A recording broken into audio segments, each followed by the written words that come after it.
नमस्कार। आप देख रहे हैं विजय केसरी न्यूज़। इस वक्त की सीधी तस्वीरें हम आपको दिखा रहे हैं कि चंडीगढ़ सेक्टर 17 से, जहां पे बिजली निजीकरण को लेकर एक बार फिर धरना प्रदर्शन में बिजली कर्मचारी बैठ चुके हैं। हम आपको सीधी तस्वीरें साझा कर देते हैं। यहाँ पे आप देख सकते हैं कि महिलाएं भी और काफ़ी कर्मचारी जो है तो लगातार यहाँ पे धरने पर प्रदर्शन करते हुए जारी रखे हुए हैं। इनकी जो डिमांड है निजीकरण को लेकर है कि जो बिजली का निजीकरण चंडीगढ़ में लागू हो चुका है, उस वजह से अब ये प्रदर्शन जारी कर रहे हैं। हम और लेडीज़ों से बात करके जानने की कोशिश करेंगे कि क्या मसला है, क्या दिक्कत है। मैम, किस लिए धरना प्रदर्शन कर रहे हैं? हमारा जो डिपार्टमेंट है वो प्राइवेट हो रहा है, जो कि बहुत ही गलत बात है, क्योंकि हमारा प्राइवेट बहुत ज़्यादा प्रॉफिट में चल रहा है और गवर्नमेंट को चाहिए कि हमारे जो इतने एम्प्लॉयज़ अच्छे से काम करते हैं। निजीकरण अच्छी बात है या क्या बुरी बात है? देखिए, हो सकता है ये अच्छी बात हो, लेकिन जो एम्प्लॉयज़ के जो सर्विसेज हैं वो अगर ख़तरे में हैं, क्योंकि कल को हमें कोई एश्योरिटी नहीं है गवर्नमेंट की तरफ से कि हमें नहीं निकाला जाएगा, तो वो बहुत ज़रूरी है कि अगर सिक्योरिटी नहीं दे रहे किसी बात की, नहीं, किसी बात की श्योरिटी नहीं है गवर्नमेंट की तरफ से, कल को हो सकता है 700-800 लोगों को निकाल दिया जाए। जी जी, सुना आपने, क्योंकि सरकारी नौकरियां पाने के लिए लोग जिद्दोजहद करते रहते हैं। वहीं देखा जाए तो चंडीगढ़ में बिजली निजीकरण की बातें की जा रही है और लगातार धरना प्रदर्शन कई बार हो चुका है। कई बार यहाँ के लोगों से बातचीत करके हमें जानकारी मिली कि कई बार जो है तो निजीकरण के नाम से जो ज्ञापन है वो मनोज पारिंदा जी को या फिर कहें कि बन्नौर साहब को दिया जा चुका है। बावजूद उसके अभी तक इस मामले में कोई संज्ञान नहीं है। और लोगों से बातचीत करके जानने की कोशिश करें क्या हो रहा है यहाँ पे। सर, थोड़ा सा बताएंगे कि निजीकरण को लेकर यहाँ पे क्या चीज़? निजीकरण को लेके तो बहुत गलत हो रहा है जी। डिपार्टमेंट आपको क्यों लगता है कि क्यों गलत है?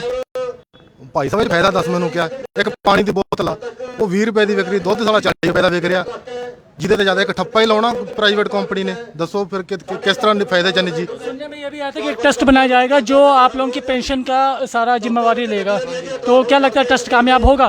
ट्रस्ट कितने भी सक्सैसफुल नहीं है। पेंशन वाले का NPS वाले साढ़े ट्रस्ट बने, NPS वालों का ट्रस्ट में पैसा जा रहा है, लेकिन क्या आज उनको पेंशन लगे 2000 पैसे कम ज़्यादा नहीं लगेगी। इस करके ट्रस्ट में हम विश्वास नहीं करते। कभी आप लोगों ने किसी भी अधिकारी से बात की, कोशिश की कि क्या नाम से इस चीज़ को ना किया जाए, निजीकरण ना किया जाए?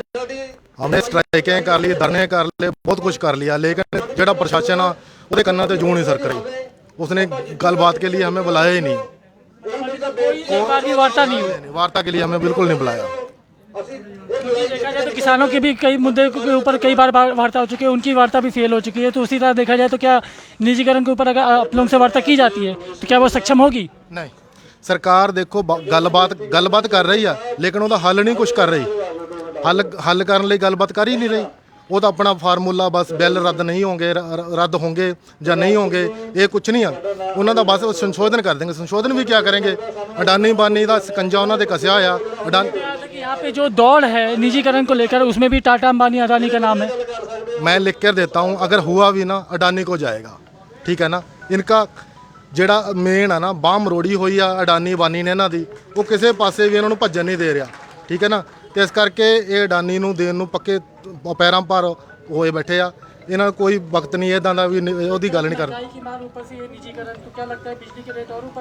ਮਹਾਰਾਜ ਜੀ ਦਾ ਤੁਹਾਨੂੰ ਪਤਾ ਹੀ ਆ, ਹਰਿਆਣੇ 'ਚ ਦੇਖੋ, ਪੰਜਾਬ 'ਚ ਦੇਖੋ ਤੁਸੀਂ, 10 ਰੁਪਏ ਯੂਨਿਟ ਆ। ਅੱਗੋਂ ਇਸ ਤਰ੍ਹਾਂ ਨਾ ਕਿ ਕੰਜ਼ੂਮਰ ਨਿਚੋੜ ਰਹੀ ਹੈ ਜਨਤਾ ਨੂੰ। ਇਹ ਜੇ ਬਿਜਲੀ ਦੇ ਰੇਟ ਵੀ ਇੱਥੇ ਸਭ ਤੋਂ ਪੰਜਾਬ ਨਾਲੋਂ ਵੀ ਹਰਿਆਣੇ ਨਾਲੋਂ ਵੀ ਸਸਤੇ ਆ, लेकिन जे निजीकरण जाएगा तो आप सियाने तो पता लग जाएगा। सुना आपने कि निजीकरण कहीं ना कहीं एक तरीके से बहुत ही घाटे का सौदा इनको दिखाई दे रहा है, जिस वजह से धरना प्रदर्शन लगातार जारी कर रखे हैं। और हम आपको बता दें कि महिलाएं भी इसमें सम्मिलित हैं। ऐसा नहीं है कि महिलाएं सम्मिलित नहीं है, महिला कर्मचारी भी इसमें सम्मिलित है। उसके बावजूद और देखा जाए तो काफ़ी कर्मचारी हैं जो कि नई बहाली होती है, नई भर्ती वाले होते हैं, उन लोगों ने भी यहाँ पे धरना प्रदर्शन जारी कर रखा है।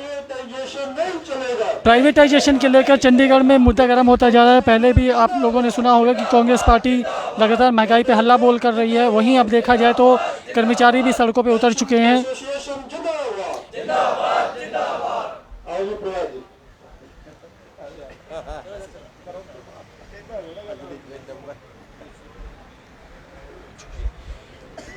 बात करने की कोशिश करेंगे और लोगों से। जनाब, ये सारा मुद्दा क्या है, थोड़ा सा बताएंगे? आज का जो ये प्रोटेस्ट है, निजीकरण के खिलाफ बिजली के कर्मचारी लगातार संघर्ष कर रहे हैं।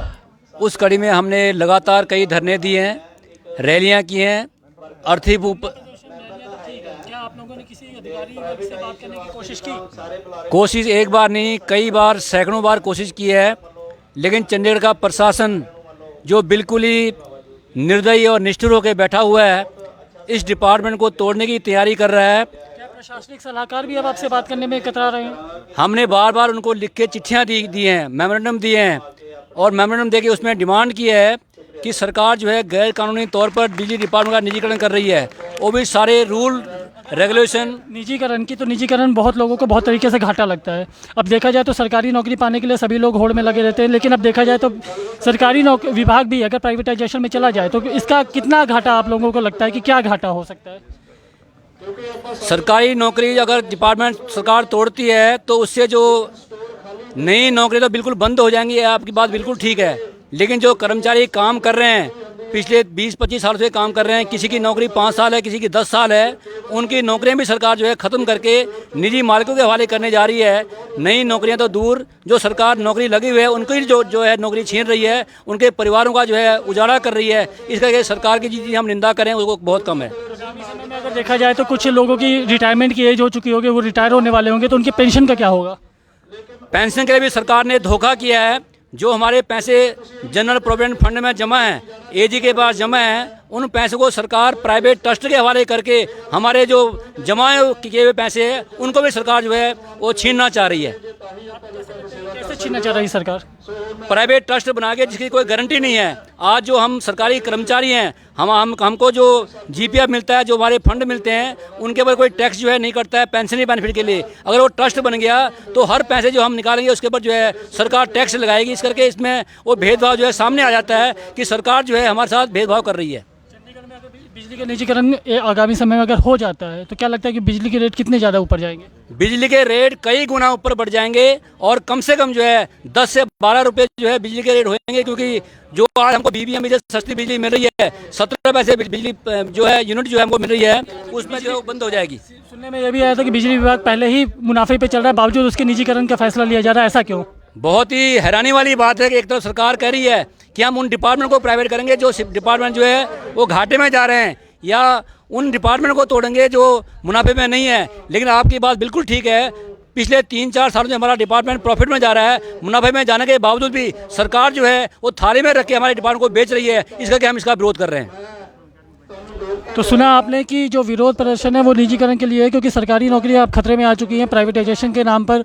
देखा जाए तो बिजली निजीकरण का अगर कहीं ना कहीं लागू हो जाता है तो जैसा कि इन्होंने बताया कि निजीकरण से हो सकता है कि कल को रेट अगर बढ़ भी जाता है तो चंडीगढ़ वासियों के लिए बहुत अच्छी खबर नहीं होगी। और लोगों से बातचीत करके जानने की कोशिश करेंगे। जनाब, क्या मसला है? क्या मसला चल रहा है यहाँ पे, थोड़ा सा बताइए।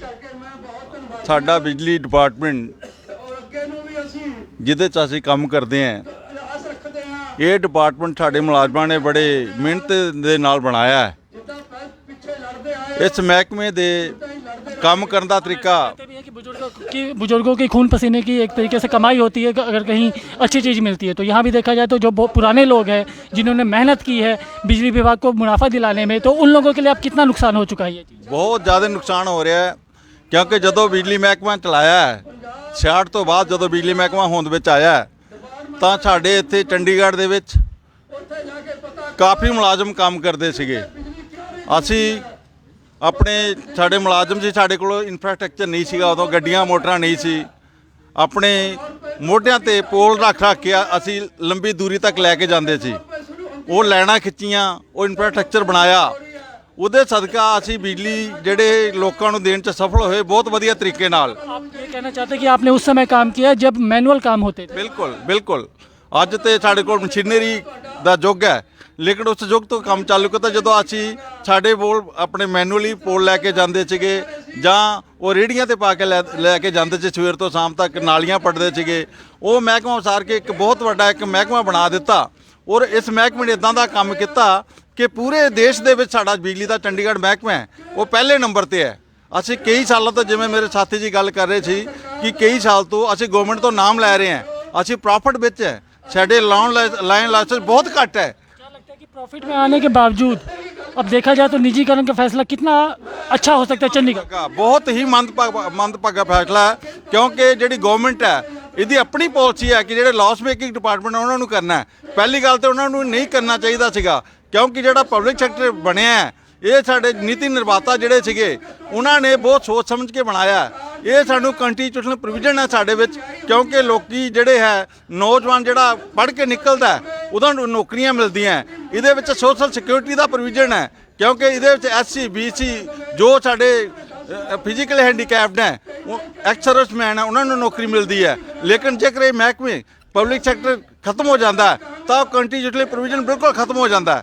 ਉਹਦੇ ਨਾਲ ਲੋਕੀ ਜਿਹੜੇ ਸਾਡੇ ਬੱਚੇ ਅੱਜ ਲੱਖਾਂ ਰੁਪਇਆ ਲਾ ਕੇ ਉਹ डिग्रियां ले रहे हैं डिप्लोमे ले रहे हैं उन्होंने लिए नौकरियों का बिल्कुल काल पै जाएगा। मतलब नई नौकरी के लिए बहुत बड़ा खतरा हो चुका खतरा हो जाएगा। तो ये खदशा बन चुके हैं कि आज़ादी तो पहला कोई मंदी का युग सीगा चाहे कोई लड़ाई का युग सीगा। अज भी करोना काल दे विच साडे जिहड़े मुलाजम गवर्नमेंट के मुलाजम है उन्होंने दिन रात एक करके मेहनत करके चाहे हेल्थ वर्कर सीगे चाहे बिजली वाले सीगे चाहे पुलिस वाले सीगे चाहे पानी वाले सीगे उन्होंने अपनी जाना की परवाह नहीं की।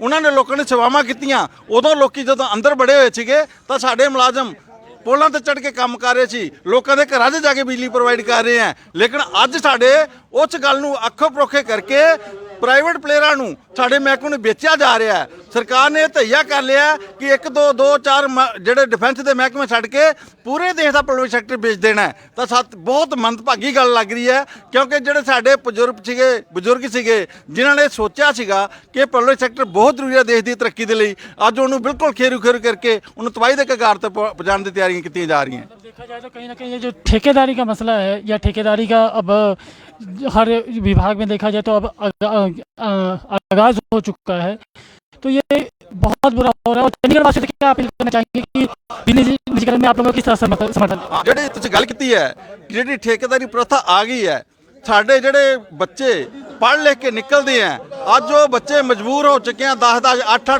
15 ਹਜ਼ਾਰ ਤੇ ਕੰਮ ਕਰਨ ਲਈ ਮਿਨੀਮਮ ਵੇਜ ਤੋਂ ਘੱਟ ਕੰਮ ਕਰ ਰਹੇ ਆ। ਠੇਕੇਦਾਰ ਸਾਲ ਬਾਅਦ ਬਦਲ ਜਾਂਦਾ ਹੈ। ਜਦੋਂ ਜੈਮ ਪੋਰਟਲ ਆਇਆ ਠੇਕੇਦਾਰ ਸਾਲ ਬਾਅਦ ਬਦਲ ਜਾਂਦਾ ਉਹ ਠੇਕੇਦਾਰ 1 ਮਿੰਟ ਦੀ ਤਨਖਾਹ ਰੱਖ ਲਿਆ ਬੱਚਿਆਂ ਦੀ ਜਾਂ ਮੈਨੂੰ ਇਹਨੇ ਪੈਸੇ ਦੇਵੋ ਨਹੀਂ ਤਾਂ ਮੈਂ ਤੁਹਾਨੂੰ ਕੱਢ ਕੇ ਨਵੇਂ ਭਰਤੀ ਕਰਾਂਗਾ। ਸ਼ੋਸ਼ਣ ਹੋ ਰਿਹਾ ਬੱਚਿਆਂ ਦਾ। ਇਹ ਬਹੁਤ ਹੀ ਗਲਤ ਗੱਲ ਹੋ ਰਹੀ ਹੈ। ਲੇਕਿਨ ਜਿਵੇਂ ਤੁਸੀਂ ਕਿਹਾ ਕਿ ਜੇਕਰ ਬਿਜਲੀ ਮਹਿਕਮਾ ਪ੍ਰਾਈਵੇਟ ਹੋ ਜਾਂਦਾ ਤਾਂ ਜਿਹੜੇ ਲੋਕੀ ਹੈ ਚੰਡੀਗੜ੍ਹ ਦੇ ਕਿਉਂਕਿ ਚੰਡੀਗੜ੍ਹ ਦਾ ਜਿਹੜਾ ਮਿਨੀਮਮ ਰੇਟ ਅਸੀਂ ਦੇ ਰਹੇ ਹਾਂ 2 ਰੁਪਏ 70 ਪੈਸੇ ਪਰ ਯੂਨਿਟ ਅਸੀਂ ਚਾਲੂ ਕੀਤਾ 150 ਯੂਨਿਟ ਤੱਕ। ਲੇਕਿਨ ਜਦੋਂ ਕੋਈ ਪ੍ਰਾਈਵੇਟ ਪਲੇਅਰ ਆਏਗਾ ਤਾਂ ਉਹਦਾ ਇੱਕ ਨੁਕਾਤੀ ਪ੍ਰੋਗਰਾਮ ਮੁਨਾਫਾ ਕਮਾਉਣਾ ਹੋਏਗਾ ਤਾਂ ਲੋਕਾਂ ਨੂੰ 15 ਯੂਨਿਟ ਤੱਕ ਵੀ ਬਿਜਲੀ ਦੇ ਬਿੱਲ रेट यूनिट ਦੇ देने पैणगे ਜਿਹੜੇ ਕਿ बहुत औखे हो जाएंगे क्योंकि ਅਸੀਂ भी चंडीगढ़ 'ਚ रहने हैं ਸਾਡੇ ਲਈ भी ਸਰਵਾइव करना बहुत औखा। साल हो गया आपको बिजली महकमे में काम करते हुए? ਮੈਨੂੰ 32 ਸਾਲ ਹੋ ਗਿਆ ਇਸ ਮਹਿਕਮੇ 'ਚ ਕੰਮ ਕਰਦੇ ਆ। ਅਸੀਂ ਪੂਰੀ ਜ਼ਿੰਦਗੀ ਲਾ ਚੁੱਕੇ ਆ। ਹੁਣ ਰਿਟਾਇਰਮੈਂਟ ਦੀ ਵਰਦ ਤੇ ਬੈਠੇ ਸੀਗੇ ਅੱਜ ਸਾਨੂੰ ਧੱਕੇ ਨਾਲ ਪ੍ਰਾਈਵੇਟ ਮਾਲਕਾਂ ਕੋਲ ਧਕੇਲਿਆ ਜਾ ਰਿਹਾ ਹੈ ਔਰ ਬਹੁਤ ਪ੍ਰਲੋਭਨ ਗਲਤ ਗੱਲਾਂ ਕਹਿ ਕੇ ਕਿ ਕੋਈ ਫਰਕ ਨਹੀਂ ਪਏਗਾ। ਫਰਕ ਬਿਲਕੁਲ ਪਏਗਾ ਕਿਉਂਕਿ ਅਸੀਂ GPF ਜਿਵੇਂ ਸਾਥੀ ਕਹਿ ਰਹੇ ਸੀ GPF ਘਟਾਉਂਦੇ ਆ ਸਾਡੇ ਉਹ बुढ़ापे तो बाद का सहारा है। जो असं रिटायरमेंट तो जाके बच्चों को अपनी ब्याहना है असं कोई घर बनाना है वो भी प्राइवेट ट्रस्ट के हवाले करने की तैयारियां की जा रही हैं। ट्रस्ट अजे तक कितने भी कामयाब नहीं होया। ये बिल्कुल साफ है। ट्रस्ट के नाम से पैक में जो है तो ट्रस्ट बनाया गया था जो कि कामयाब नहीं हुआ। पैक ਦੇ ਵਿੱਚ ਬਣਾਇਆ ਗਿਆ ਸੀਗਾ ਜਿਹੜਾ ਕਿ ਫੇਲ ਹੋ ਚੁੱਕਿਆ ਸੀਗਾ ਉਹ ਫਿਰ ਜਿਹੜੇ ਕਿ ਉਹ ਟਰਸਟ AG ਦੇ ਹਵਾਲੇ ਜਿਹੜਾ ਪੈਸਾ ਕਰਤਾ ਗਿਆ। ਲੇਕਿਨ AG ਨੇ ਮਨਾ ਕਰਤਾ ਕਿ ਅਸੀਂ ਪ੍ਰਾਈਵੇਟ ਜਿਹੜਾ ਇੱਕ ਵਾਰ ਚਲਾ ਗਿਆ ਉਹਨੂੰ ਪੈਸੇ ਨੂੰ ਦੁਬਾਰਾ ਨਹੀਂ ਲਾਂਗੇ। ਉਹ ਸੁਪਰੀਮ ਕੋਰਟ ਚਲੇ ਗਏ हैं। ਅੱਜ ਵੀ ਜਿਹੜੇ ਮੁਲਾਜ਼ਮ ਧੱਕੇ ਖਾ ਰਹੇ हैं। कल को क्या लगता है निजीकरण अगर हो जाए और बिजली विभाग अगर घाटे में जाता है तो सरकार फिर दोबारा क्या फैसला लेगी? सरकार कुछ नहीं कर सकती क्योंकि जो एक बार डिसइन्वेस्टमेंट हो जाएगी तो ये मुलाजम घर चल जाएंगे दोबारा उन्होंने इकट्ठा नहीं किया जा सकता तो वो महकमे बिल्कुल दोबारा उन्होंने पब्लिक सेक्टर नहीं लिया जा सकता। नए बच्चों के लिए खतरा हो चुका है कि बिजली महकमे में उनको काम करना चाहिए कि नहीं करना चाहिए? ਅੱਜ ਤੇ ਬਿਲਕੁਲ ਕੰਮ ਕਰਨ ਲਈ ਤਾਂ ਕੋਈ ਆਪਰਚੁਨਿਟੀ ਬਚੀ ਨਹੀਂ ਕਿਉਂਕਿ ਸਾਡੇ ਜਦੋਂ ਮਹਿਕਮਾ ਚਾਲੂ ਕੀਤਾ ਹੈ ਸਾਡੇ ਕੋਲ 2300 ਦੇ ਕਰੀਬ ਮੁਲਾਜ਼ਮ ਕੰਮ ਕਰਦਾ ਸੀਗਾ। ਅੱਜ ਸਾਡੀ ਗਿਣਤੀ ਸੁੰਗੜ ਕੇ 700 ਦੇ ਕਰੀਬ ਹੋ ਚੁੱਕੀ ਹੈ। ਸਾਡੇ ਕੋਲ 2,48,000 ਦੇ ਕਰੀਬ ਕਨੈਕਸ਼ਨ ਹੈ। ਲੇਕਿਨ ਸਾਡੇ ਕੋਲ ਜਿਹੜੇ ਵਰਕਰ ਦੀ ਸਟਰੈਂਥ ਹੈ ਇੰਨੀ ਘਟ ਗਈ ਹੈ ਉਹਦੇ ਬਾਵਜੂਦ ਸਾਡੇ ਕੋਲ ਸਮਾਨ ਵੀ ਨਹੀਂ ਹੈ ਕਿਉਂਕਿ ਸਰਕਾਰ ਨੇ ਪਹਿਲਾਂ ਤੋਂ ਪਲਾनिंग कर चुकी है। कई चर तो समान नहीं लिया स्टोर खाली पे हैं। प्रताड़ना की कोशिश की जा रही है एक तरीके से। ਬਿਲਕੁਲ ਜਿਵੇਂ ਕਿ BSNL ਨੂੰ ਖਤਮ ਕੀਤਾ ਗਿਆ ਸੀਗਾ, ਇਵੇਂ ਸਾਨੂੰ ਖਤਮ ਕਰਨ ਦੀਆਂ ਤਿਆਰੀਆਂ ਕੀਤੀਆਂ ਗਈਆਂ। ਲੇਕਿਨ ਅਸੀਂ ਸਾਡੇ ਆਪਣੇ ਵਰਕਰਾਂ ਦਾ ਮੋਟੀਵੇਸ਼ਨ ਫੈਕਟਰੀ ਇਸ ਲੈਵਲ ਤੱਕ ਲੈ ਕੇ ਗਏ ਹੋਏ ਹਾਂ ਯੂਨੀਅਨ। ਅਸੀਂ ਇਹਨਾਂ ਨੂੰ ਦਿਨ ਰਾਤ ਕਿਆ ਕੰਮ ਕਰਦੇ ਹਾਂ, ਅਸੀਂ 24 ਘੰਟੇ ਕੰਮ ਕੀਤੇ ਹਾਂ, 20 ਘੰਟੇ ਵੀ ਕੰਮ ਕਰਦੇ ਹਾਂ। ਅਸੀਂ ਲੋਕਾਂ ਨੂੰ ਵਧੀਆ ਸੇਵਾਵਾਂ ਦੇ ਰਹੇ ਹਾਂ, ਉਹਦੇ ਬਾਵਜੂਦ ਸਾਨੂੰ ਵੇਚਣ ਦੀ ਤਿਆਰੀ ਕਰ ਲਈ ਸਰਕਾਰ ਦੀਆਂ, ਜਿਹੜੀ ਬਹੁਤ ਮੰਦਭਾਗੀ ਗੱਲ ਹੈ। ਅਸੀਂ ਇਹਦਾ ਪੁਰਜ਼ੋਰ ਵਿਰੋਧ कर रहे हैं। चंडीगढ़ में महंगाई की मार वैसे ही चल रही है, उस ऊपर से देखा जाए तो निजीकरण का अब कहीं ना कहीं आगाज होता दिखाई दे रहा है। ठेकेदारी की जो प्रथा है वो लगातार हर एक सेक्टर में जो है तो देखा जाए तो देखने को मिल रहा है। वहीं हम आपको बता दें कि एक बार फिर से सारा ब्यौरा हम आपको देते हैं कि बिजली कर्मचारी इस समय धरने पर बैठे हैं चंडीगढ़ में, जो प्रोटेस्ट कर रहे हैं निजीकरण के खिलाफ। और बहुत सारी बात बताएं हम, बहुत सारी बातें हमने सुनी और जानी। लॉस मेकिंग कंपनियों को जो है तो ठेकेदारी पे दिया जाता है क्योंकि वो लॉस पे ना जाए, लेकिन बावजूद उसके क्योंकि बिजली विभाग ऑलरेडी प्रॉफिट में चल रहा है, बावजूद उसके जो निजीकरण हो रहा है, इस बात के लिए भी ये पुरजोर विरोध कर रहे हैं। अब तक के लिए धन्यवाद। चंडीगढ़ से मैं सूरज विजय केसरी के साथ। जय हिंद, जय भारत, जय